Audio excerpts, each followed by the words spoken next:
Eriolümpia on maailma suurim spordiorganisatsioon intellektipuudega inimestele. Eriolümpia Eesti ühendus asutati 1989. aastal. Meie eesmärgiks on aidata kaasa intellekti- ja liitpuuetega inimeste spordi- ja liikumistegevuste edendamisele ning arendamisele. Me korraldame igal aastal võistlusi ja treeninguid enam kui 20 spordialal ja meie tegevustest võtab osa tuhandeid sportlasi üle Eesti. Kõige populaarsemad on jooksmine, suusatamine, kergejõustik ja pallimängud.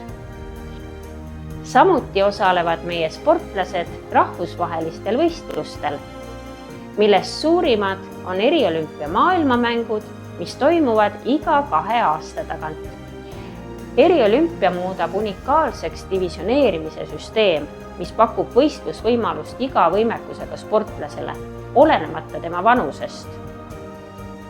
Lisaks võistlustele kuuluvad Eriolümpia alla ka erinevad programmid, näiteks terve sportlase programm, perefoorum, tõrvikujooks, noorteliidrite ja väikesportlaste programm.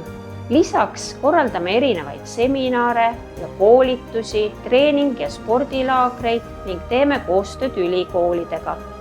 Meie soov on, et igas vanuses intellektipuudega inimesed liiguksid aktiivselt ja selle kaudu parandaksid oma tervist ning füüsilist vormi. Eriolümpia ei tähenda vaid sporti.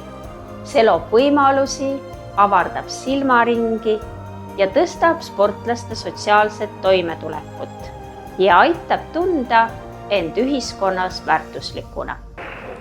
Las ma võidan ja kui ma ka ei võida, olen andnud endast parima. Minule meeldib Eriolümpia sellepärast, et kõigil on võrdne õigus sportida